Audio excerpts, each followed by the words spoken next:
Êvar baş, çaxu demê ve xweş pê hevalên hêja, temaşevanên hêja van rojê dawî hûn jî dişopînin piştî 28 Sibatê li hemberî Îranê şerrek hat îlan kirin û niha ev şer berdewam dike. Piştî vî şerrî, ev şer bêguman li tevahiya Herêma Rojhilata Navîn belav bûye. Mijara me ne îro tenê nûçeyên aktuelê di derbarê şer de ne, lê bi münasebeta vî şerrî bêguman dîroka Rojhilatê Kurdistanê, rewşa Rojhilatê Kurdistanê pêşeroj û paşeroja Rojhilatê Kurdistanê jî kete rojevê û divê were nîqaşkirin ji bo ku em jî bi awayekî berfireh bi zelalî ji dîroka Rojhilatê Kurdistanê agahdar bin û hem ji komara Kurdistan al Mehabatê hetanê îro baş fehm bikin û ji bo ku ji ser ji niha pêva jî nîqaş bikin, me xwestem vê bernameyê çêkin. Bernameyê bi mamoste nivîskar û çavderê siyasî mamoste hêja Birêz Hesen Qazî re çêkin. Mamoste merheba ji teref silav, çawanî başî? Merhaba ji we re jî gelek spas bo ku hûn wexwand bo vî programê gelek spas. Spas xweş. Mamoste niha em ê bêguman gelek mijara nîqaş bikin û pirsa me ew e piştî rûxandina komara Kurdistan al Mehabatê dîroka siyasî a Rojhilatê Kurdistanê ez dixwazim pêşî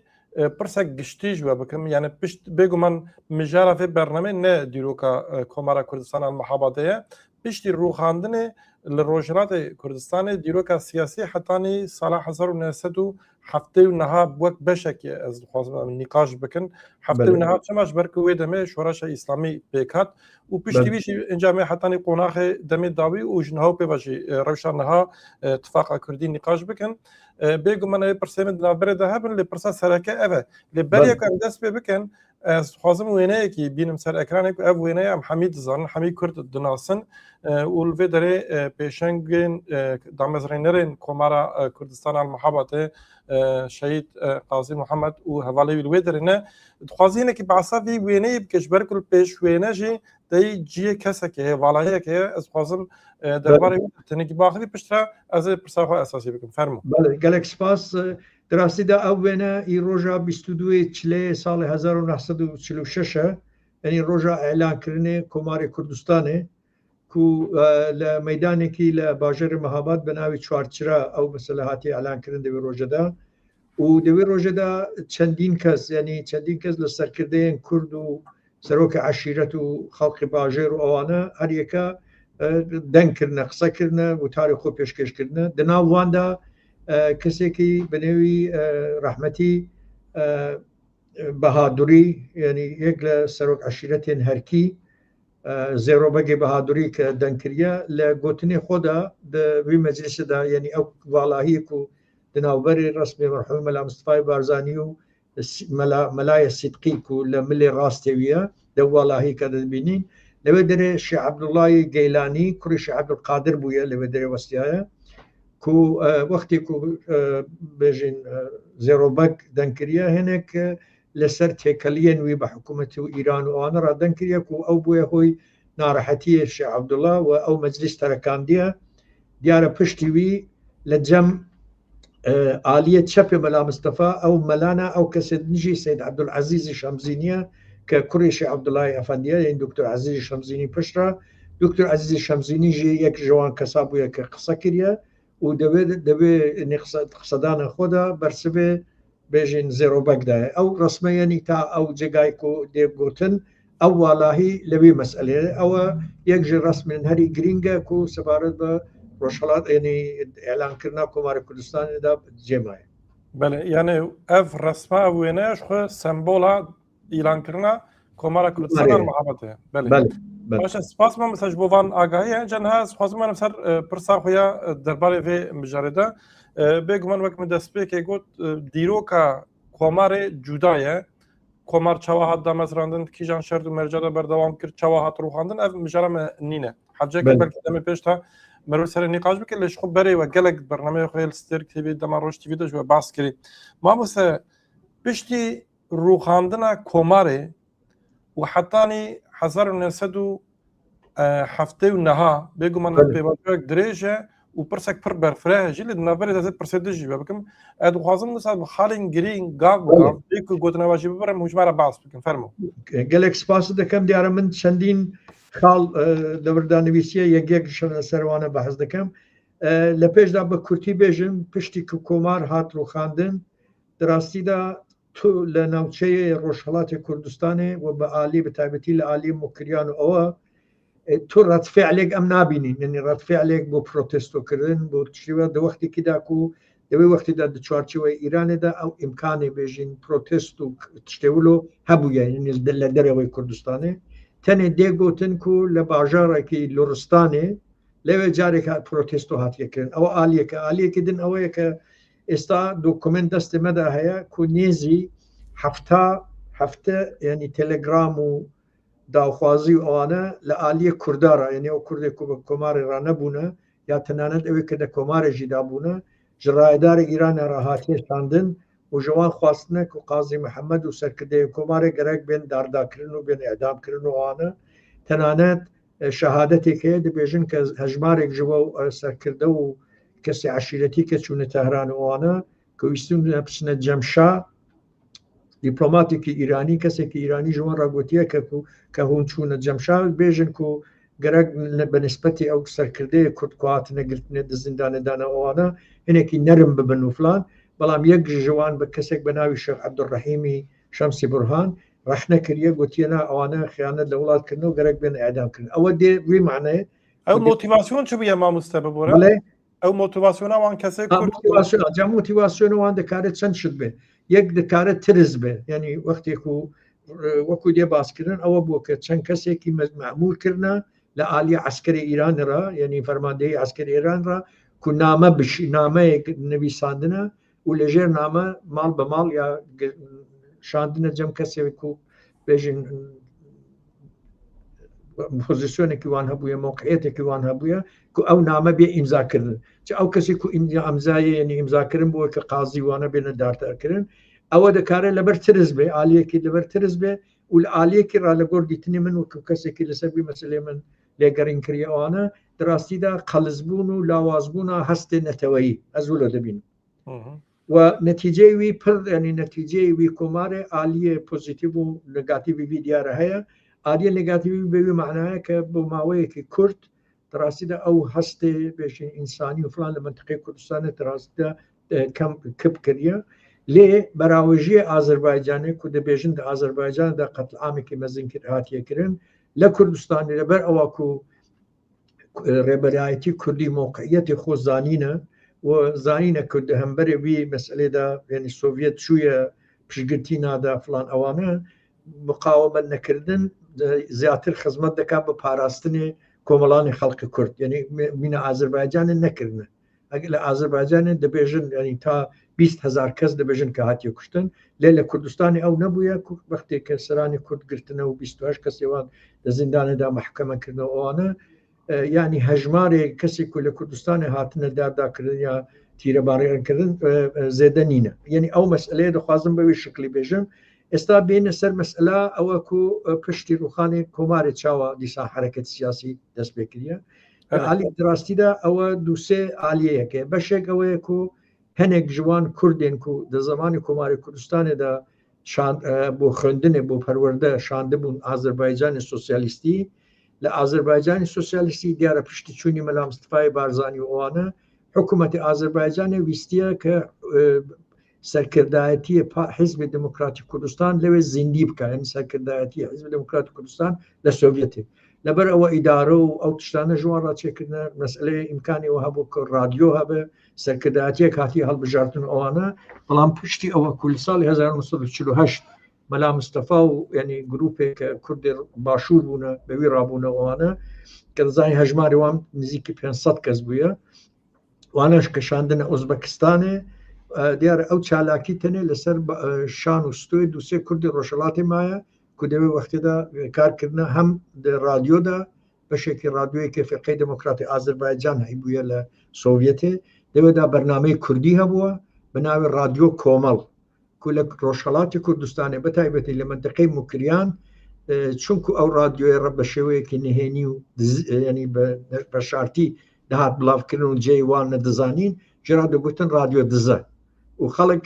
دیارە دەستگای رادیۆ لە جەم خەڵقی کەم بووە فلان وەلی بە دزی هەڵکەسوە بە نهێنی دەبێت رادیۆیە گۆداریکردن یعنی رادیۆ دزی یعنی ڤەشارتی بەشارتی بن یعنی ژارە بێژن رادیۆ دزە چونکو نزانینە جێگایەوی کە دەرێ بەڵام تەسیری وی وڵۆ بووە کە بوو زیندیکردنە ڕوحیەی خەڵق یعنی پرۆپاگاندەیەوی لە بێ چارچوێدا بێی ویژی ڕۆژنامەیەکیژی دەرکردنە قالبێ ڕۆژنامەیە فەرقەی دموکراتی ئازەربایجاندا ڕۆژنامە ناوی ئازەربایجان بووە لێ ئەوێ کوردی ناوێ کوردستان بووە وەکو ئۆرگانی حزبی دموکراتی کوردستان دیارە حزب دموکراتی کوردستان بە معنای ئەوەکو ئەو کەسێک لە دەرەوە بوونە ئەو ڕۆژنامە لە ساڵی 1947 هەتا 1960 بەردەوام بووە یعنی دەبێژن زیاتری لە 1600 ژمارەوی هاتیە بڵاوکردن و پڕ ئینترسانتە پڕ چاویە ببووە مامۆستا یعنی ji ber ku Partiya Demokrata Kurdistan belav nebûye yani formak xuya rêxistinî ئەو کەسێ ئەو چەند کەسێک کە ئەو ڕۆژنامە ئیدارەکردنە لە باکوویە دەڕاستیدا بخوایان ئەفسەری کۆماری کوردستانی بوونە پەروەردە هاتبوونە بێ دەرێوانە یەک ئەوە بووە لەوێ دەرە یەکژی لە خودی بەتایبەتی ناوچەی مکریان لە مەهاباد لە مەهابادژی کۆمیتەیەک چێ بووە بە ناوی کۆمیتەی کۆمۆنیستیە کوردستان ناوی بوو لەوە بووە و ئەو کەسی سەرەکە کە لەوی چوارچوێدا هاتیە ڕاستکردن کەسێک بووە بە ناوی ڕەحیمی سوڵتانیان کە چەندین ساڵ بەرێ وەفات کردوانە نوها لە دۆکومنتێ سۆڤێتی ڕاکۆمایە بە تایبەتی لە ئارشیوی پارتی سۆسیالیست کۆمونیست ئازەربایجانی سۆڤێتی بەرێ چەندین نامەی وی دەستکەتیە نامە بە دەستخەتی خۆنی ویساندیە و هەر وەزاوەیکردن نامەیە بۆ سەرۆکاتی سۆڤێتێ و ئەو داخواز دەکات کو یارمەتی بکەن کو جارێکی دن وی حرەکەت بێ دەڕاستیدا بێ زیندیکردن و ئەوان یارمەتی کوردا بکەن بەڵام بولۆ دیارە کە پشتی مدەتێکی ئیدی ئەو بەناوێ کۆمیتەیە بێژین کۆمۆنیستی کوردستان کار نەکرێ بەڵام وەکو حزب دموکراتی کوردستان کار کرد و ئەوانە ئیجا لە ڕێیە کوردێکی کو لە تەهرانێ بووە و ئەوژی چەند ساڵ بەرێ بەداخەوە لە وڵاتی سویسرا وەفات کرد مەرحومی سارەمەدەنی سادق وەزیری کو پارێزەرێکی کورد بوو و کەس ئینسانێکی دموکرات بوو و ئینسانێکی نزیکی پارتی توودە بوو ئەوانە لە تەهران بێورا تێکەلی دانینە و خواستنەک و ڕاستەدا پارتی توودە کو ئەو دەمی هێشتا نهات بوو قەدەغەکردن یارمەتی وان بکە و ئەوانە چالاکی سیاسی خۆ لە ڕۆژهەڵاتی کوردستانی و بەتایبەتی لە منطقەی مکریان کە ناوچەی مەهابادوانە جارێکی دن زیندوو بکەن یعنی بەوی شکلی دەبێت بەڵێ بەوێ معنی ئەوان جارێکی دن تەشکیلاتی حزبی دموکراتی کوردستانی ئیرانێ کە دیارە ئەو دەمی ناوی ئیران پێڕا نەبووە بەڵام پێشرا چێ بووە تشکیلاتی حزبی دموکراتی کوردستانی ئیران لەوێ منطقەی چێ دەکەن یعنی ئەمن ویستم بڵێم کە پشتی کۆماری کوردستانی دەستپێکردنەوەی خەباتی سیاسی کوردی بەوی شکلی زیندوو دەبێت ببووە مامۆستا ئەم مەسەلەی ناو پارتی دموکراتا کوردستان ez bawarim 1945 hatiye damezrandina بەێ لە پێشدا کۆمەڵی ژیانی کورد هەبووە لە ساڵی 1942 لە مای نۆڤامبری 1945 یعنی سێ مەهبەر لە ڕاگەیاندنی کۆماری کوردستانی حزبی دموکراتی کوردستان چێ بووە ڕاست مەسەلەی ناوێ ئیران ji ber ku piştra Iraqê çê bûye ji ber wî te ji bo tevlîheviyek çê nebit زمانی کۆماری کوردستانێدا ناو حزبی دموکراتی کوردستانی ئیران بووە ئیران تو نەبووە ببوورە دموکراتی کوردستان لە تهرانیژی دقیق لە تهرانجی حزبی دموکراتی ئیران چێ بوو یعنی ئەو مەسئلەی حزبی دموکراتی کوردستان کە چێ بووە ئەوانە وەختێک و مەرحوم مەلا مستفای بارزانی و هێندێک تێکۆشەری باشووری کوردستانژی لەوێ بوونە لەوێدا ئەوانژی پرۆگرامێکی چێکردە بەناو حزبی دموکراتی کورد حزبی دموکراتی کوردی عێراق کە لەوێ پرۆگرامی نویساندنە و پرۆگرامی شاندنە باشووری کوردستان و شاندنە عێراقی ئێستا بینە ساڵی 1940 دوی وەختیدا وەختی من بەحەس کرد هەژماری کوردێک و لەسەرکردەی کۆماری کوردستانی بووم نزیکەی 7-8 کەسێوان کە هاتن یعنی پێشەوە قازی محەممەد سەدری قازی سەیف قازی پشتیوان هەفتەیەکی 4 ئەفسەرێ دن کو هاتنی ئەدامکردن و 4 ئەفسەری کوردێ باشوور ڕۆژهڵاتی کو هاتبوون و تێکەڵی کووردا ببوون جارێتی کەوە گەریابوون و ئەوانجی لە بەغدا هاتنی ئەدامکردن یعنی هەژمارە ئەوانێک و بێژین هاتبوون گرتن محکەمەکردن و ئەو شتانە لە ساڵی 1629 بێژن هەتاوی کە دەبێت 1940 ئەوانە ینی حکوومەتی ئیرانێ لێخۆشبوونێکی دەرکرد هەم بۆ ئازەربایجان و هەم بۆ کوردستانی ئەوانە ئیدی ئەو بێژن تێکۆشەرێک کوردێک و زیندی مابوون هاتن بەردان ئەوانە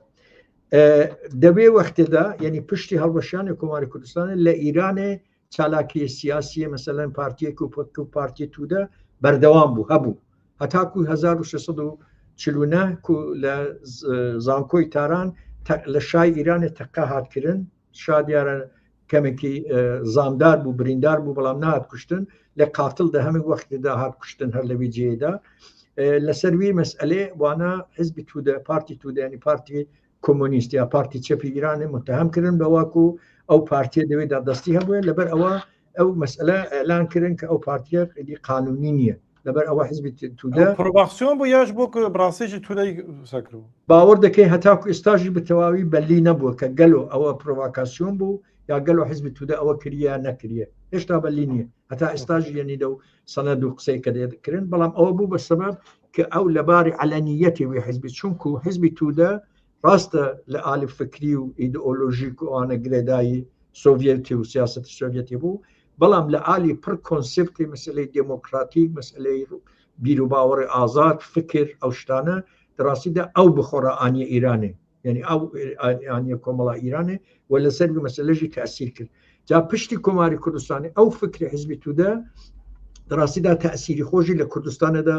بەجێهێشت و وەکو من بەحەس کرد بە ڕێگای مەرحومێ صادق وەزیری و ئەو تێکەلەیە کە سوڵتانیان و ڕەحیمی خەرازیوانە لە تەهرانی ڕاچێکرد بوون دەڕاستیدا حزبی توودە ئیدی پشتگirتیە خۆدا حرەکەت لە کوردستانێدا بەڵام لەسەر ئەساسێ ئیدئۆلۆژیە وان لەسەر ئەساسێ تەواو چەپایەتی چونکو بە دوای ویداک و حرەکەتی جوتیارانی کوردستان یعنی پشتی 4 ساڵ دوای ڕوخانی کۆماری کوردستانی چێ دەبێت ئەم دەوێدا چوو ڕچەیە یا شوێنپێیە کۆماری کوردستان نبینین بۆ کولێوەدا داوخوازێکی تەواو چینایەتی دەبینی یعنی جوتیارانی کوردستان ڕادەبن لە دژی ئاغایە کورد و مافێ زەوی دەخوازن ناخوازن سوروساتی بەوان بدەن و ئەو تشتانە ئەو مەسئلە بە غێرە قانونیکردنی حزبی توودە و دە زمانێکیدایە و پشتڕە دوای ئەوەکو ڕزمارە کە سەرلەشکر ڕزمارە کە ئەفسەرێکی پایبڵندی ئیرانی بووە و دو وەختێ بێژن کۆماریژدا دەبێژن دەستی سەرەکەوی هەبووە دەکوشتنی ڕێبەرن کوردی ئەوانەدا ئەو کە بوو بە سەرۆک وەزیر و ئەو بخۆژی هات تێرۆرکردن ئەوانە لە هەرحاڵ لەبەر ئەو ئاڵوگۆڕێکە لە محیتی ئیراندا هەبوو حکوومەتی ملیە حکوومەتی شا مەجبور بوو کە کەسێکی ملی لیبرالی وەکو دکتۆر محەممەدی مصدق قبول بکە و ئەوە کابینەی دەوڵەتی چێ بکە دکتۆر مصدق کابینەی دەوڵەتی خۆ چێکرد بە معنای وی چێکرد و لە عالیەکی یعنی دەکارین بێژین ناسیۆنالیزمێکی لیبرالی ئیرانی دەوی وەختێدا بوو بەڵام دەخواست و ئەو ئینفلوئنس و سەردەستیان هێزن دەرەکە و بە تایبەتی ئینگلیس چونکە ئەو دەمی ئامریکا دەوێ حاڵیدا نەبوو ئەوانە دەڕاستیدا ئەوێ قوت بکە یا کەم بکە جا لەبەر ئەو شرکەتێ نەوت کە هەبوو و امتیازە نەوت یعنی ئەو خاوەی نەوتێک و بێژین ئینگلیسیا دەبردن و ئەوانە لە زمانی دکتۆر محەممەدی مصدقدا دەڕاستیدا هات میلیکردن و هەر لەبەر بوو بە سەبەبی ئەوە و ڕژیمی شا نەدەخواست تشتێن ڕژیمی شا و ئەوەی دیرەکت لە شا پشتیوانی دەکردن نەدەخواستن کە لە هەر حاڵدا شتێکی ئاوا یعنی حکوومەتێکی ئاوا هەبە ئەوانە دەوی وەختیدا بوو کە لە زمانی دکتۆر مصدقدا بێژین قانونێک هات پەسەندکردن کە ژێرا دەگوتن قانونی بەشدارکردنی جوتکارە لە بەرهەمی زەویزار کە لە زمانی مصدقدا هات پەسەندکردن و لە گۆر وی قانونی چونکو دزانی ئەو دەمی سیستمی ئاغایەتی و ڕعیەتی هەبوو بە فارسی پێدا ئەرباب ڕعیەتی یعنی سیستمێکی نەوعەنی جۆرێک فێئۆدالیزمی ناوچەی لەوەدا هەبوو بەڵێ مصدق ئەو قانونی ئانی و لە گۆر وی قانونی لە 20% ئەو بەرهەمێک و لە زەوی دەست دەکەوت ئەگەر ئەوە کە سیستمی ڕعیەت گوندی گرێدای ئاغا بوون گەرەک 20% بەرهەمێ خۆ 10% وان بدەن بە گوندیا بەگەڕێنن ژ گوندیارە ژەوە کە چیفچیە کە لەسەر عەردی کار دەکەن و 10%ژی بچێتە سندوقێکی کە ئەو سندوقەژی بکارێ بۆ ئاوادانیە گوند و ئەوانەدا کار بکە دیارە ئەو قانون لە هەموو ئێرانێ هات بەڕێوەبرن و ئەوانە لێکە لە کوردستانی ئەو تشت هات یعنی بایەوی تشتێگەیشتە کوردستانێ لە کوردستانێ بوو بە ڕاپەڕینێکی مەزن بە تایبەتی وەختێ دەبێژین هەموو کوردستان نا بەڵام لە ناوچەی بۆکان و مەهاباد ژێرا دەبێژن ڕاپەڕینی جوکارانی کوردستان مکریان کو لەسەر ئەساسیوی مامۆستای نەمر ئەمیری حەسەنپور لێگەڕینێکی ینی بەرفرە چێکریە کە پشتی نەماناوی لە دوو کتێبادا هاتیە بڵاوکردن ئەو بە نزیکی 50 کەس کو لە نێزرا بە خۆیان دەوی حرەکەتدا بەشدار بوونە و هەر وساژی ئەو نویس و بەڵگەهێن بژین کۆنسولگەریە ئەمریکا و ئینگلیز فەرمی مەسەی بڵاوکردنە وانە هەموو تۆپ کردە لێگەڕینێکی پر چاوڕاکێش لەسەروی مەسلەی کردە و لە پێشدا لە نێو باژارۆکێ بۆکان لەوێ کەسێک بووە بنەوێ حاجی قاسمی کەریمی کو ئەو باژارۆکیش بەوی شکلی بووە کە ئاغاوەتێوی منتەقێ بوو باژارۆکێ کڕینە یعنی لە بەژین تاجرێکی ئازەربایجانی کڕینە و فلان ئەوە لێ ئەو عرد و زەوی و خانی کە هەبووە ئەو بێژین تۆمارێوی شتێوی کۆکەوی نەدانە دەستی وەچان لەوێ ڕادەست پێکریا و پشرا لە گوندێ دەوروبەری منتەقەی فەیزوڵڵا بەگەی و منتەقەی مەهابادێدا ئەو تشتە بەردەوام بووە و نێزی تقریبەن بێژین 18 مەهێکی ئەو بەردەوام بەڵام دیارە زۆم و زۆری ئاغاوات لەسەروی منتەقەی زێدە بووە بەڵام یەک تشتی کە هەیە دەوی چوارچێوەیدا لە هەمبەرێوی حرەکەتێ تێکەلیە دەوڵەت دوو جور بووە چونکو دەوڵەتی مصدق بخوا سەبەب بوویەکەەوە حرەکەت چێ ببە بێ ئەرتەش و ئۆردوو کە گرێدای شابوونە دراستیدا دژیوی بزوتنەوە جوتکاران بوونە پشتیوی سەرکوتکردنێ دیارە چالاکی حزبی دموکراتی کوردستان هەروە بەردەوام بووە هەر دەوی ساڵیدا ئەو خوالێ خۆش بوو سارەمەدنی سادق وەزیری کومن بەحەز کرد لە خولێ حەفدە هەمێ هەڵبژاردنێ مەجلیسی ملیە ئیرانێ یعنی مەجلیسی شورای ملی بە فارسی دەبێژن کاندیدا بووە لە باژارێ مەهاباد و لە باژارێ مەهابادژی ئەو چالاکێن سیاسی کومە بەحث کرد کە جارێکی دن حرەکەتی حزبی دموکراتی کوردستان حرەکەتی سیاسی لەوی منتەقێ زیندی کردبوونەوەنە پڕ بە شێوەیەکی ئەکتیڤ یارمەتی کردن کو ئەو بکارە بە دراستیدا لە سندوقی دەرکەوە و ببێ بە نۆنەرێ مەهابادێ و وەختی هەڵبژاردن چێبوو هەموو دەنگ فرانیە دەنگ چوو بوو بۆ ئەو بژێ ئەو کاندیدەیە کووردا و بخۆ خەڵقی نەبوو بەڵام لە تاران ڕاهاتبوو لە مەهابادێ کاندیدا بوو لێ وانە هاتن بە زۆری زۆرداری زۆرێ بە زۆری ئەختەش وی سندوقی ڕایی وی سندوقی دەنگا گوهارتن و ناوێ کەسێکی دەرخستن کە ئەسە قەت مەهاباد نەدیت بوو و بخۆ مەلایەکی تایرانی بوو بەناوی مەلا حەسەنی ئیمامی کو دەگوتن ئەوە زرباوی شای ئیرانەیە یعنی پشتی نەمانی ڕەزاخان دایێ شای ئیرانی بێ ڕازەوجی بوو و ئەو لە مەجلیسێ دەرخستن ئەو بوو بە نوێنەری مەهاباد خۆی حەفدە هەمێ مەجلیسی ئیران نەکرد بوو هیچ نەکردیژی نەبوو قەتی مەهابادژی نەدیتبوو نەکرد بوو نەمەهادەوە دیتی بوو بە هەر حاڵ ئەو چالاکیانەیە کە ئێستامە بەحەز دەکەین ئیدی لە ساڵی 53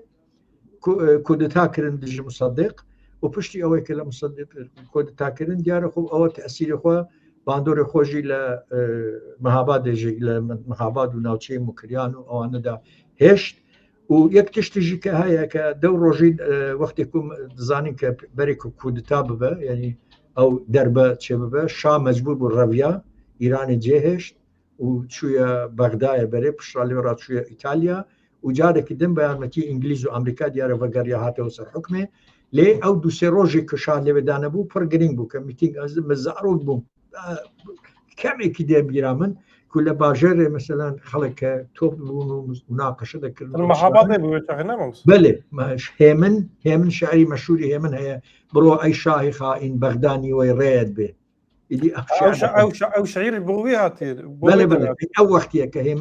شا ڕەبیا بوو بڕۆ ئەی شاهی خائین بەغدانی وەی ڕێت بێ ئەو ئیسلاحێکی کوردی ئەوانە وی شتێ بەردەوام کرد ئێستا دێنە 53 تا 58 لە ساڵی 1958 لە باشووری کوردستان و لە عێراقێ کودتایەکی یا دەربەیەکی ئەفسەرانی ئازادیخوازی عێراق چێ دەبێت کەریم قاسم عەبدولسەلام عارف و چەند کەسی دنی کە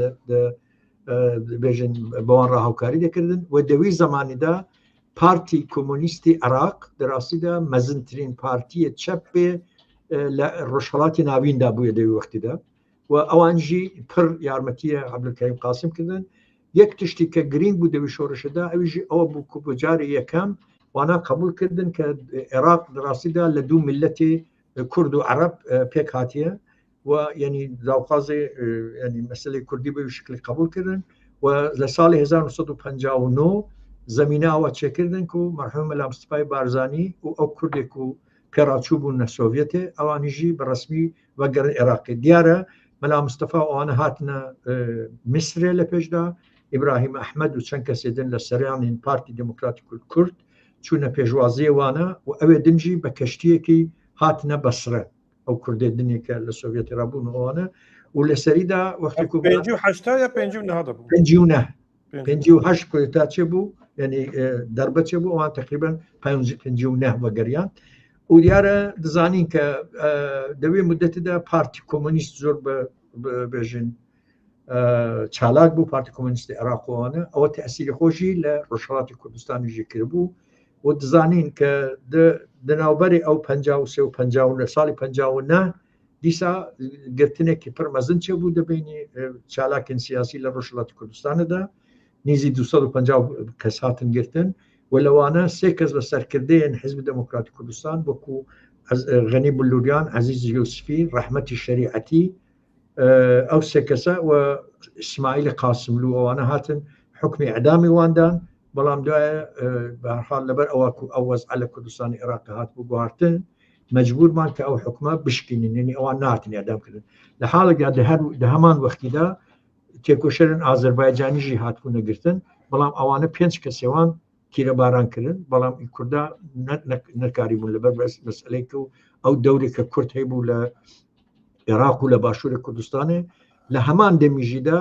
دەڕاستیدا حکوومەتی ئیرانێ بۆ ئەوە و بکارە بە سەرنجی کوردێ باشووری کوردستانێ بەر بە ئیران ڕاکشێنێ لەبەروی وەزعی کو لە عێراق هات بۆ پێشێ لە تەهرانێ دەست پێکردن ڕۆژنامەیەکی کوردی دەرخستن لە رادیۆی کرماشانە دەست پێکردن کە دەنگی رادیۆی کوردی زێدەتر ببە ئەو تشتانە بەڵام ئینترسانت ئەو بوو ئەو ڕۆژنامەی کوردستانی و ئەوان لە تارانەدا دەرخستن لە خودی ئێرانە نەدەهات بڵاوکردن بەڵکو بە شێوەیەکی تایبەتی دەشاندن بۆ کووردا لە عێراقێ و هەروەها لە ئەوروپایژی بەڵام کوردی ڕووناکبیری کوردیژی لەبەر ئەوە کولەوەی فرسەتێ ئیستیفادە بکەن کەلێک بستینن جارنا دەوی ڕۆژنامەدا دەنویسینێنی ڕووناکبیری کورد چ بکەنێنی چڕەیەکی دن دەوی وەختیدا بەوی شکلی نەبوو ئەو ئاڵوگۆڕێک و لە باشووری کوردستان و لە عێراقێ چێ ببوو یارمەتی کرد و ئەو هێزێ کوردی و نەهات بوون گرتن پشتی کودتایەک مصدق کە دژە مصدقی هاتیکردن و ئەوانە کەم کەم بەر بە بڵێن باشووری کوردستانێ بن و لە زمانی قاسمدا دەڕاستیدا ستاتوسی پەنابەریەوان هەبوو و دوو کۆمۆنێوان هەبوو لە باژەرە سولەیمانی و دەوێ وەختیدا سەرکردەیەوی حرەکەتێ مەرحومێ ئەحمەد تۆفیق دەکرد ئەحمەد تۆفیق یا عەبدوڵڵای ئیسحاقی وەکو سەرکردەی حیزب دموکراتی کوردستان دەوێ وەختیدا حیزب دموکراتی کوردستان بوو یانێ وەکی ڕێخستون و دەوێ وەختیدا بەڵێ دەوێ وەختیدا تەنێ حیزب دموکراتی کوردستان بوو لێ ئەسا پشتا دەگەمەوی تشتی کە بەحس بکەم کە لە خوێندکارانی کوردی و لە تارانە بوون چاوە بوو ئەو شتانە دەوێ وەختدا من دیارە ئەو مەسەلە لەبیر کرد و وەختێک و ئەو حرەکەتی کوردی چێبوو یعنی زمانی ڕەحیمی سوڵتانیان و ئەوانە وانە بەڕێگای دیسان سارەمەدەنی سادق وەزیری پێشنیار کردبوون کە ژوان ڕ کادرۆ بشینین بۆ ئەوە کەوانە حرەکەتی خۆیندێکی کار بکەن یا لە ئالی بێژن ئاگاهی سیاسی ئەوانە بدەنوانە فلان خواست کردبوون کادرۆ بشینی ژوان ئەوان ژیە کەسی کە شاندەبوون ڕەحمەتی دکتۆر عەبدوڕەحمانی قاسملو بوو یان دکتۆر عەبدوڕەحمانی قاسملو وی وەختی ئەندامی حیزبی توودە بوو حزبی تودەی ئیران پارتیە کۆمونیستی ئیران ساڵی 60 ئێدینە مامۆستا نا بەرێ ساڵی 60 بینی 53 تا 57 و ئەوانە باشە بەڵام قاسملو لە ئێرانی هاتگرتن و فلان پشرا بە جۆرێکی لە دەرکەت و چوویە باشووری کوردستان و لە باشووری کوردستانیژی ئیدی بوونەوی و کەریم حسامی و لە ئالی دنجی ئەحمەد تۆفیق یا عەبدوڵڵای ئیسحاقی جۆرەیەک دووبەریەک چێ بوو دەبینی ئەو کادرۆیان و توانی بوون بێن ڕزگارکردن لە بێژینگرتن و ئەو تشتانە دەوی وەختیدا پشتی کە دیسان بەرگەڕێن سەر مەسەلا ئیران و ئەوانە لە ساڵی 1961 و ئەوە لە ئیرانی حکوومەتی ئیران لەژێر پێشنیاری ئەمریکایی کردبوون بە حکوومەتی شاه چونکو دزانی دەوی وەختیدا لە ئالی عسکەری ئەوانەڕ مستەشاری ئەمریکایی یعنی هێزی نظامی ئەمریکایی لە ئیرانێدا بوون حتى مثلا منطقه كردستان يجي حضور نظامی وان هبو امریکایی اوانه لزمان دکتر امینی که هاتبو سرکار و تکلیوی به سیستم امریکایی را باش بو اوانه وانا گوتن گرک هندکی به هر حال رفورم شتێک بێکردن و دەبی وەختیدا مەسئلەی چاکردنی زەوی وزار یعنی دابشکردنی زەوی دەبینی جوتکاران ئەوانەدا هاتە مەیدانێ دیار ئەوە لە کوردستانیژی هات جێبەجێکردن و وەختێک لە کوردستانی هات جێبەجێکردن لەبەر ئەوە ئاغاوەتی کورد دەڕاستیدا لەو مەسئلەدا قازانجی خۆ لە دەست دەدان بەر بە کوردایەتی هاتن یعنی ئەوەژی ئینترسانتە یعنی لەلایەک ڕژیم دەخواست کەوانە بێکەلک بکە یعنی مافی بێژم بەرژەوەندیەوان محدود بکە ئەوانیژی لەبەروی مەسئلێ هێنێک جوان حتا ڕەویان چوونە باشووری کوردستانێ و چوونە جەم حیزبی دموکراتی کوردستان و ئەحمەد تۆفیقەوانە بەڵام پشتی مدەتێکی دیسان ڤەگەریان و ئەوانە یعنی لەو مەرحەلەیەدا دیارە چالاکی حیزبی دموکراتی کوردستانجی هەروە بەردەوام بوو هەتاکو ساڵی 66 1966 و 65 66 ئەوانە ئیدی وردە لە چوارچێوە حیزبی دموکراتی کوردستاندا تقریبا دەتوانین بڵێن دوو فکرە چێبوو کە یەک جوان فکریان ساڵی 67 دا گەیشتە ئەو حرەکەتی چەکداریک و دیسان لە هەندێک ناوچەی منطقەی موکریان ئەوانە بوو بە سەرۆکایەتی سولەیمانی معینی و ئیسماعیلی شەریفزادە و مەلا ئاوارە ئەوە لەو منطقانە دوای لە منطقەی بێژین باشووری ڕۆژهەڵاتی کوردستانی لە منطقەی پاوە و کرماشان و ئەوانەژی حرەکەتێکی چێبوو بە ڕێبەرایەتی تێکۆشەرێکی بەنێوی داریوشی نیگۆ کە ئەو داریوشی نیگۆ بخۆی مامۆستایەکی مەدرسە بووە مەدرسەی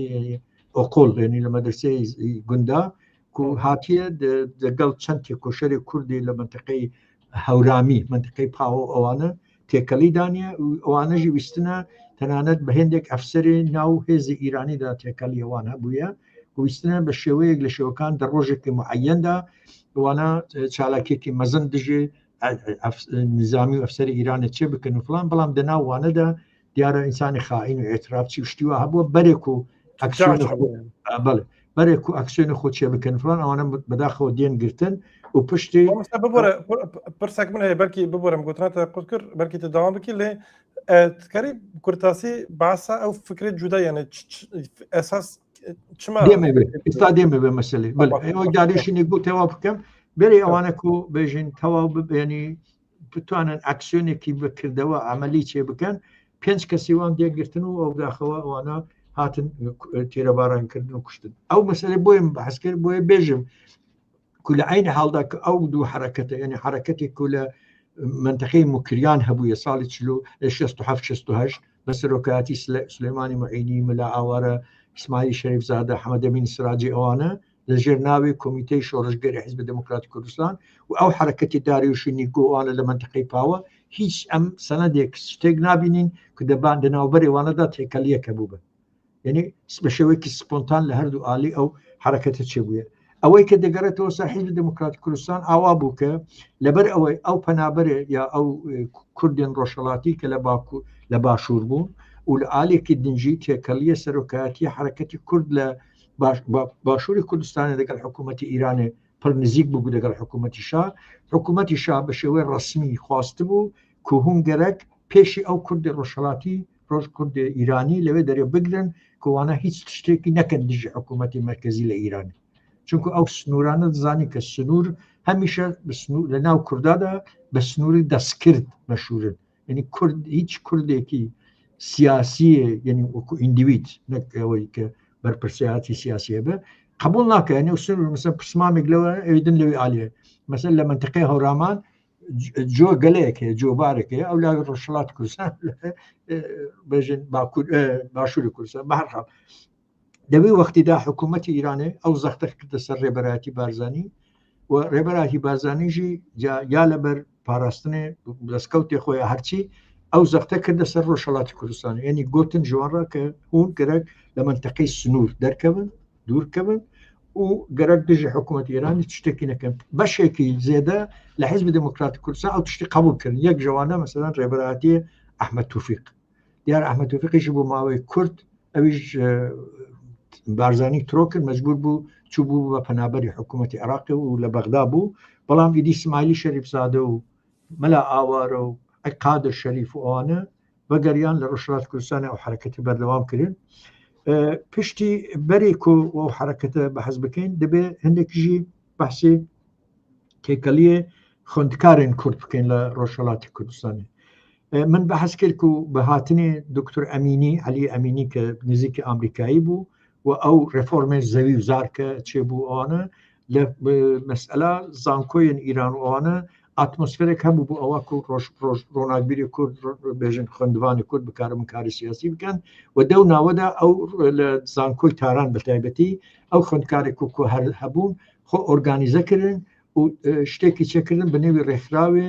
خوێندکارên کوردên زانکۆیان ئیرانێ کو دیارە ئیدی تەماس و تێکەلیەوان بە حیزبی دموکراتی کوردستان ڕا چێبوو و هەنێک ژوان یعنی ئێستا کەتە بەحەز کرد کە جیاوازی فکری هەنێک ژوان چوونە باشووری کوردستان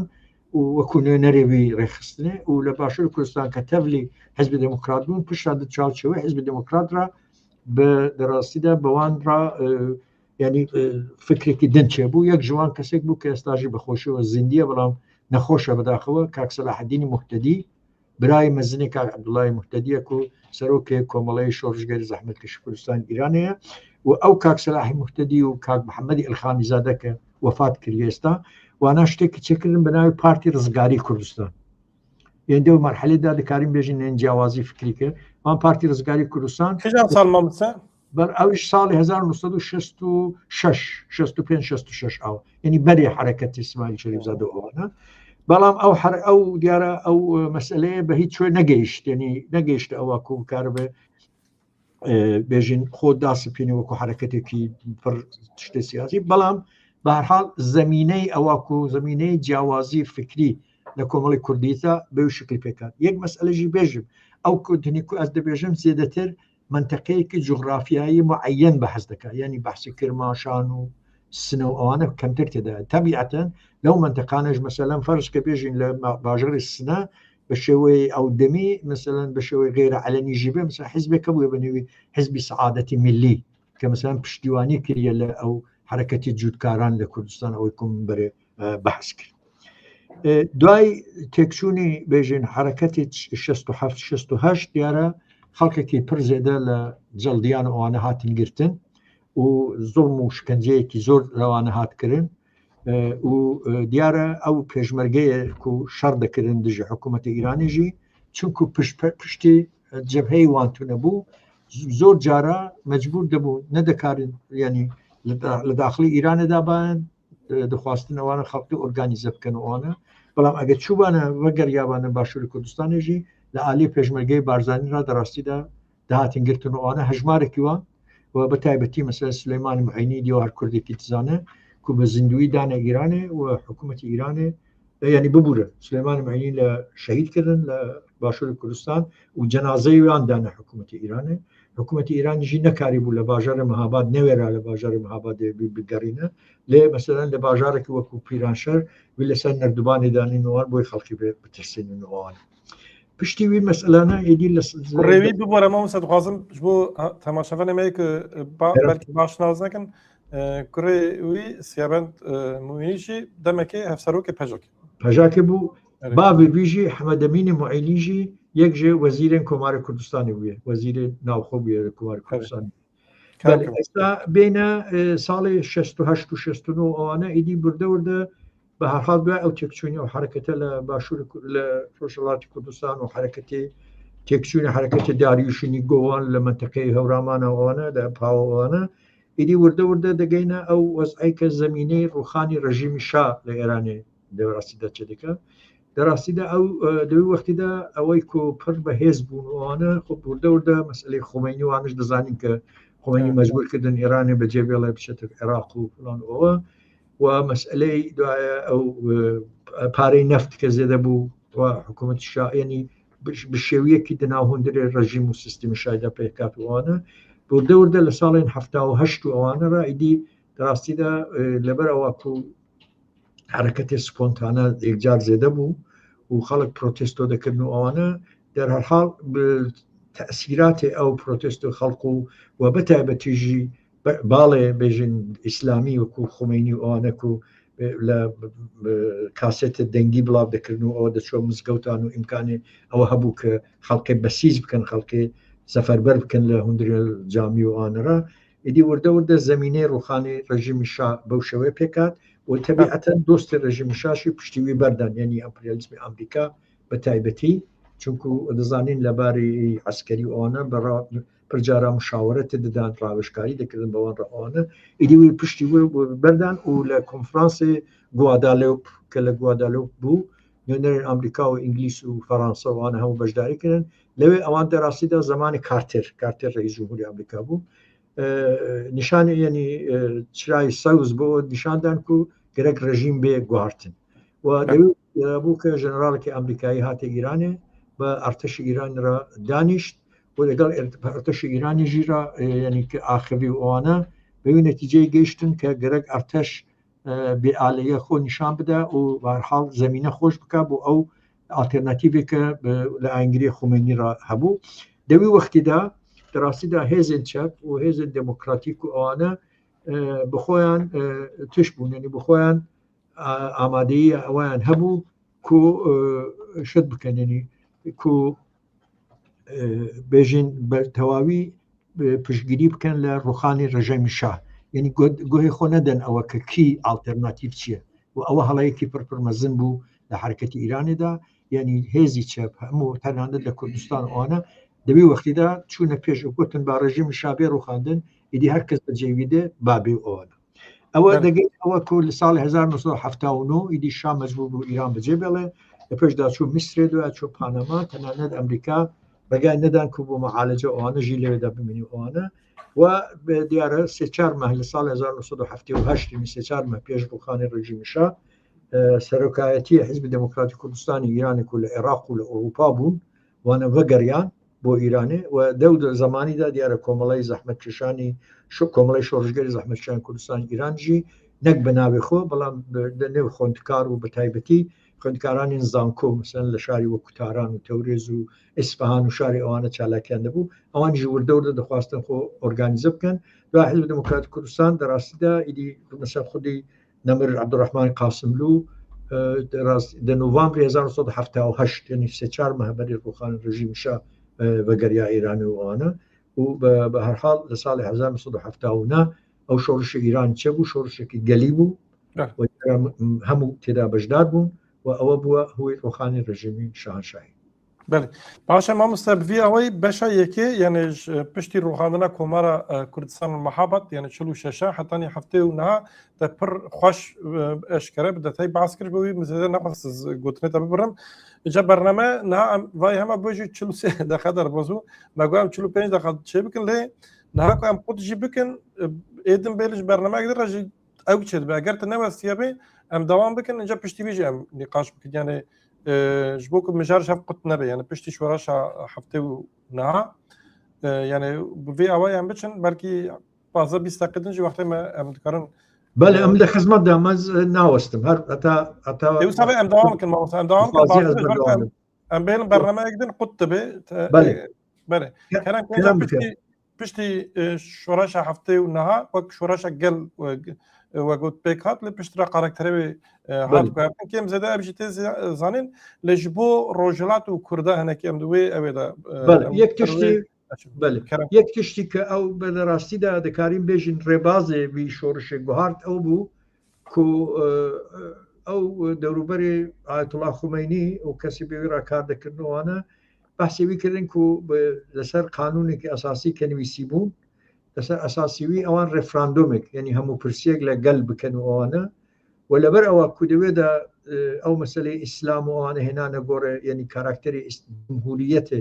بەلایە دەخستن مەسلەی ئیسلامیە تەلەڤیزیە دەکردن و ئەوانە دەڕاستیدا کورد ئامادە نەبوون دەوێت ڕێفراندۆمەدا بەشداری بکەن یعنی بەشداری نەکردنی کووردا دەبی و سەروبەندیدا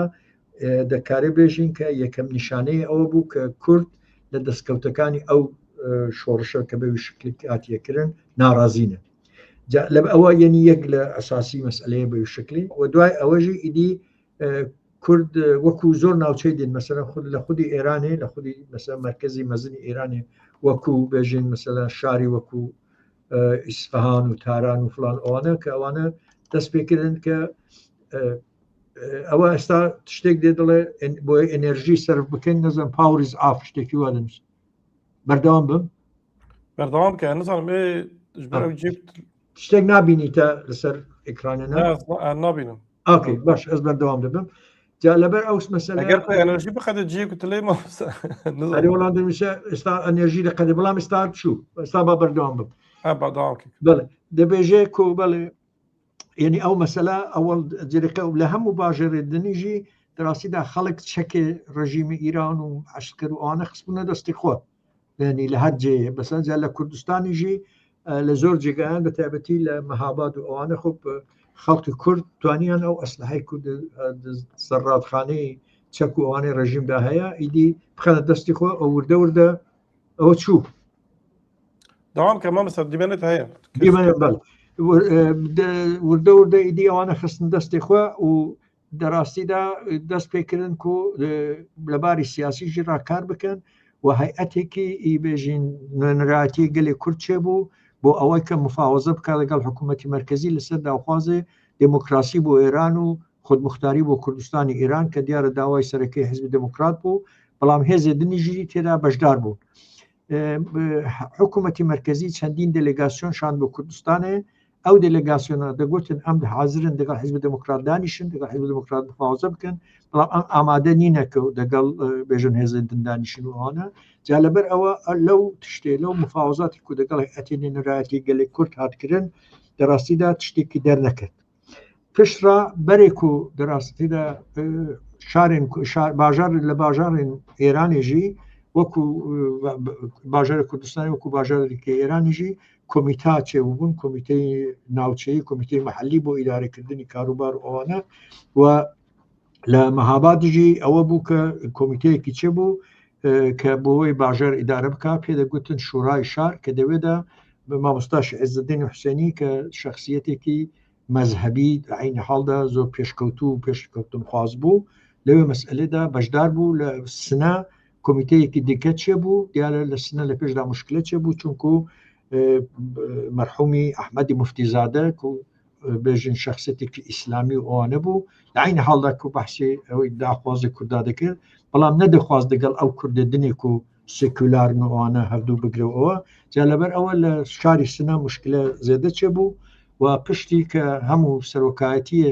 ئەو دەمیە جمهوری ئیسلام حزبی جمهوری ئیسلامی ژێڕادەگوتن وانە هەموو هاتن سەرۆک وەزیر و ئەوانەژی نوێنەرشاندن ڕەفسەنجانی ئەوانە هاتنە سنە و لە سنە قبول کردن کە شۆڕایەکی مشترک چێبێ هەڵبژاردنێک بکرێ ئەوانە کە ئەوە چێ بوو و دیارە لە شەڕی دوای شەڕێکی خوێناوی بێزرۆژە کە مەشهورە بە شەڕی خوێناوی سنە و پشتی ئەوەژی دیارە بە هەرحاڵ ئەو دەستکەوتانێک کە لە کوردستانێ دەبوو هەبە وەکو جێگای دن ئیرانێ خۆ حکوومەتی مرکزی و نەیاری کورد ئەو مەسائل قبول نەدەکردن و وابوو کە لە شاری نەغەدە دیارە بە لێکدانەوەیەکی شاش لە گۆردیتنی من بە هەرحاڵ کوردەکان لەوێ بێژین جوینێکی مەزن چێکردن لە منتەقەیەکی لە ناوچەیەکی و لەژێر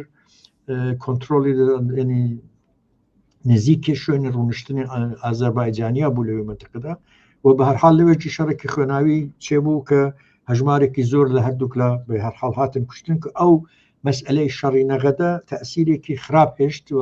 کەسێکی کو لەسەروی مەسئلەی پڕ دژی کووردا کار دەکرد ئیمام جومعەی شاری ورمێ و کەسێک بوو بنەوی مەلا حەسەنی کو تەسیرێکی پڕ خراپی کرد و بە هەرحاڵ ئەوە ئەو ینی شەڕ و ئاشتی بۆ مدەتێکی ئەوە ئاسی ساڵی 1970 ئەوانە دێکردن دە چوارچەوەیەدا و بە هەرحاڵ ینی شەڕێکی شەڕ جارێک سەکنی بۆ مدەتی سێمەها پشتی سێمەها جارێکی دیکە حکوومەتی مرکزی بە شێوەیەکی تند مثلا باژارە بۆمباران دەکرد بۆ ئەو شتانە و ئیدی بەرەبەرە هێزی کوردی مەجبورمان کو باژارە بجێبێڵن و لە دەورەی بێژن لە دەوروبەری باژێرە لە مەناتەقی چیایی ئەوانە حرەکەتی پارتیزانی مقاومەت و بەرخودانی بکەن کە دو ساڵی 1982 ئەوانە ئەو بە شێوەیەکی بەردەوام بە شێوەیەکی چڕ بەردەوام بوو و دەوێ مەسئلێدا دەوێ وەختیدا پارتی دموکراتی کورد کە پارتی دموکراتی کوردستان کە ئەوانش مەجبور مابوون لە کوردستانی ینی کوردستانی عێراقیان بەجێهێش بوو و لە ئێرانی پەناهەندە بوون پشتی بێژین ئینهیاری ساڵی 1975 ئەوانە ئەو جارێکی دنیژی بە نەمانی بەستا ڕژیمی شاهنشاهی ئەوان جار دیکەوە خۆکەوتنەوەی منتقی و بەداخەوە لەوی سەروبەندیدا قیادەی موقتی پارتی دموکراتی کوردستان لەباری عسکەریەوە یارمەتی پاسداران و یارمەتی عسکەرێن ئیرانی کردن بە دژی هێزە کوردیەکان و هەندێک لە ناوچەکان لە دژی وان دەرخستن بەڵام دە عینی حاڵیشدا وەختێک کە هێرشی حکوومەتی ناوەندی بۆ سەر هێزی پێشمەرگە زیادەی کردبوو ئەوانە دیارە حیزبی دموکراتی کوردستان لە هێزی یەکەتی نیشتیمانی کوردستان و یەکەتی نیشتیمانی کوردستانیژی بە فەرماندەیی نەمر مەرحومی جەنەرال تاڵەبانی دەڕاستیدا ئەو داوخوازی وان جیبجی کرد و هەنێک ژە پێشمەرگەیان کوردی باشووری کوردستانê هاتن و ئالیگاری ئالیکرێ کوردی ڕۆژهەڵات کردن لە هەمبەری شەڕێکی ینی مان و نەمان کو حکوومەتی مرکزی ئەسکەر و پاسداری ئیرانی بە سەرواندا سەپاندە بوون ئەو مەسئلەی بەردەوام بوو حرەکەتی کورد لە باشوور لە ڕۆژهەڵاتی کوردستان بە شێوەی ئەسکەری تاکو ئەوە کەیدی هێرشی وجوومێ حکوومەتی مرکزی پڕ زێدە بوو و ئەوان مەجبورمان کە کورد ینی حزب دموکراتی کوردستان و کۆمەڵە و حزب چەپێ دنی ئیرانی کە دیوانەژی پەناهانی بوون بۆ کوردستانی چونکو لە هەموو سەراسەری ئیرانی دەڕاستیدا ئەو هێرش و توندوتیژی لە هەمبەری وان زێدە بوو ئەوانە ئەوانجی ماجبور بوون بێنە نێوخاکی باشووری کوردستان و لەوی وەختی ڕایەی لە ساڵی 1984 دەڕاستیدا سقلێوی حرەکەتێ لە ڕۆژهەڵاتی کوردستان ڕە هات بۆ باشووری کوردستانê و عینی حاڵدا ینی دەوێژدا ینی ڕاستی ناخۆشی مەینەتیەکی مەزن هەیە و شەڕێکی ناوخۆیی دەبینی کۆمەڕە و دموکراتدا چێ بوو کە ئەوەژی بۆ چەندین ساڵێکی بەردەوام بوو عین حاڵدا کە شەڕی حکوومەتی مرکزی دەکردن دەڕاستیدا شەڕی هەڤدوژی دەکردن ینی شەڕی ناوخۆیی هەر وەک چۆن مەسەلا بێژین لە باشووری کوردستانی هەبوو خۆ لەوێژی بەداخەوە بەوەی شکلی ماوەیەک بەردەوام بوو و پشتڕا دیارە هەردوو ئالی ئیدی دەست لەوی مەسئلەی بەردان و بە جۆرێک لە جۆرەکان ینی لە هەردوو گلا ژمارەیەکی زۆر هاتن شەهیدکردن لە هیچ و خۆڕایی و ئەو شەڕە نگریسە نەبوو بە سەبەبی ئەوەکو مەسئلەی کورد بۆ سانتیمترێکیش بەر بە پێش بچێ بەڵکو بوو بەهۆی ئەوەکو نەوعێک ناخۆشیەکی مێژووی چێکا لە هەمبەری ئەوەی مەسەلێدا و پشترا دەزانین کو لە کۆمەڵی شۆڕژگەری زەحمەتکێشانیش لە ساڵی 1983 دەگەڵ گروپێکی چەپی ئیرانی کە و تێکەڵ ببوونەوەوانە دەڕاستیدا شتێکی دن لە کوردستانی چێ و بناوی حزب کۆمونیستی ئیران کە کۆمەڵەژی دناوی حزب کۆمونیستی ئیراندا بوو چێبوونی حزب کۆمونیستی ئیرانیژی بوو بەهۆی ئەوەی دابڕدابڕبوون ینی چەندین گروپ لە کۆمەڵەدا بە شکلین تەسیری ئەساسی لەوی سەروی مەسەلە ڕاهاتە مەیدانێ ببوورەتە من دەبینین وهانە دەبینە مامەسایش ناخوازم بۆتنێتە کورد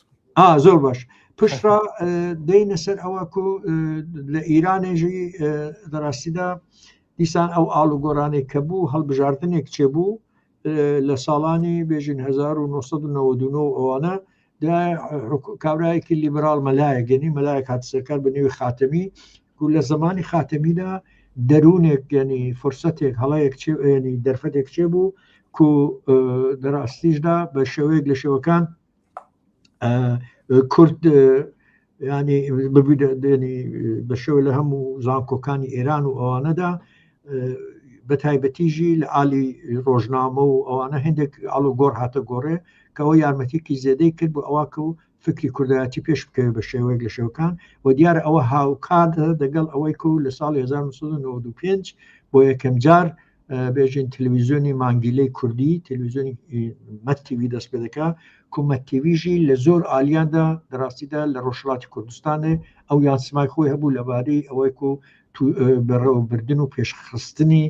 هەستی نەتەوەی دناو کوردادا چونکو بۆ یەکەم جار بوو کە تۆ دەدی تەماشای مەتیویت دەکرد دەدیەوە سرودی نەتەوەی ئایرەقیب لێ دەدا ئاڵای کوردستان نیشان دەدا و ئەوە تەسیری زۆری کرد لە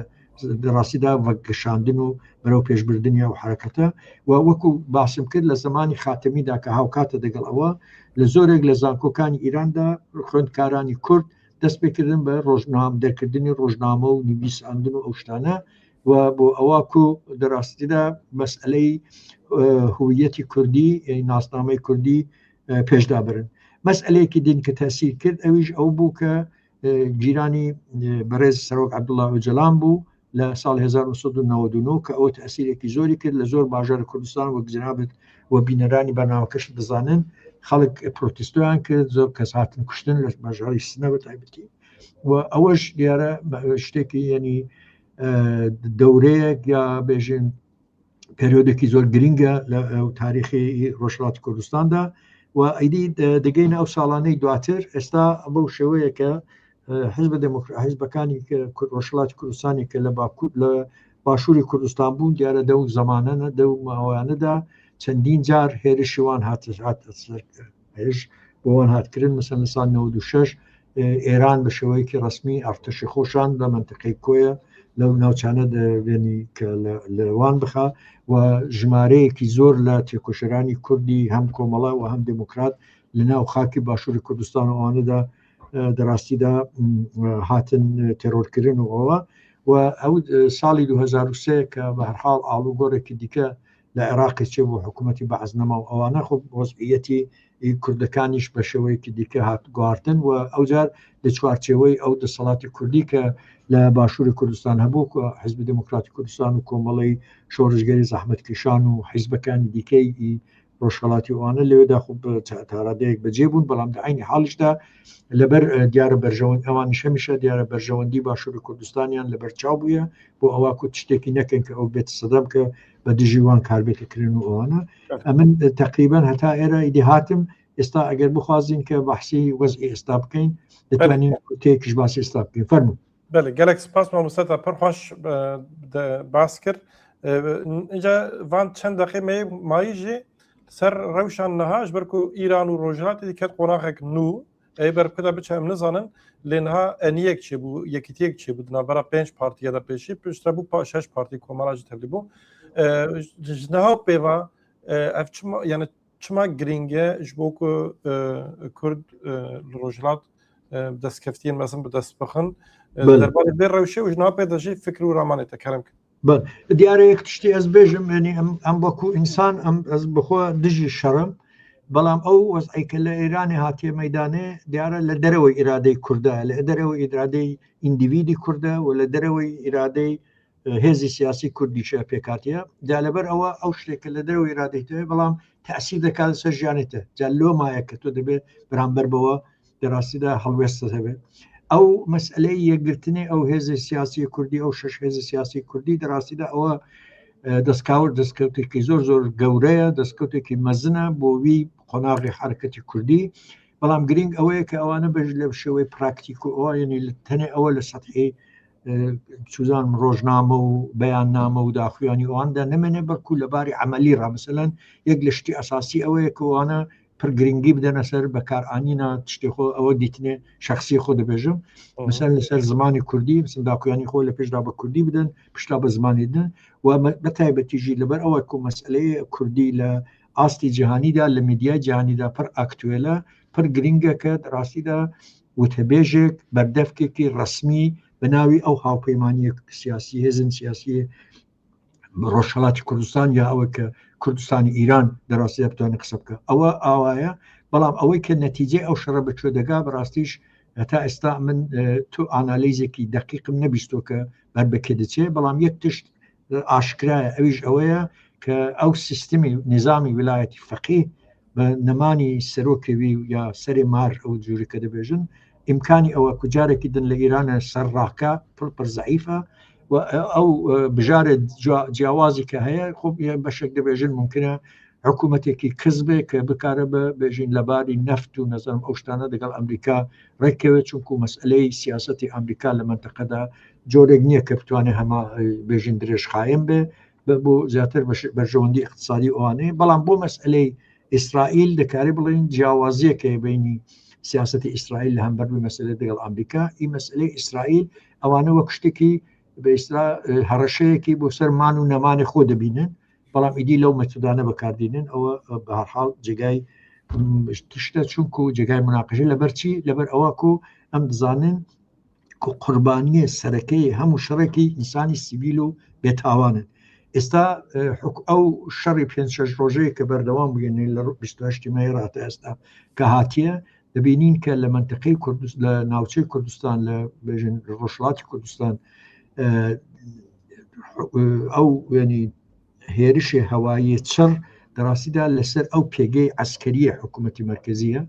و تقریبان ئەوانە بەگشتی وەکو بخۆ ئیدعا دەکەن هاتە نابودکردن دەبێژن کە دەسەڵاتی هێزی هەواییەوان بە تەواوی نەچوێنی دۆ نشە و وەزیرێ بێژن شەڕی ئەمریکا کە لەسەروی مەسەلی قسە دەکرد دەگەڵ ئەو ژنەراڵی کە ڕئیسی ستادی ئەرتەشی ئەمریکا ئەوانەیە باسی دەکردن کە ئەو ئاسمانی سنووری ئاسمانی ئیرانێ بە تەواوی دەدەستیواندایە و دەبێژن کە وان هێزی دەریایی ئیرانێ بە تەواوی لە ناو برنە ئەو تشتانە بەڵام ئەوەی کە نەتیجەی ئەوە چۆن دەبێ ئایا حکوومەتێکی زەعیف دەمێنێت لاواز دەمێنێت فلان ئەوە دەبێت لە لێکدانەوە و لە شرۆوەکردنی دواتر دامرۆ قسە لەسەر باشە مامۆستا گەلێک سپاس دکەمش بۆ بەشداریەتە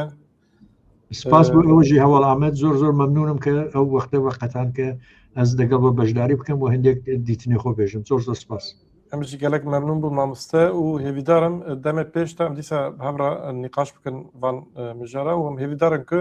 ئەف پێباژوو وەکتەژی باس کرد شەڕ تشتێکی باش نینە لێ ئەنجامەوی چ دەبێ ئەم نزانن لێ هەم گەلێ کورد و هەمژی هەموو گەلێ ئیرانێ بێ زرارژوی شەڕی دەرکەون و ژوان ڕە ئازادی وەرە گەلێک سپاس کن مامۆستا و ئەوەرە نێجا تەماشەبەرن نێجا ئەم ژوارەش گەلێک سپاس کردش بۆ کوێ مە تەماشا کرد کە مەسێک چێ ببێ ببڕن خاطرێوە ئێوە باش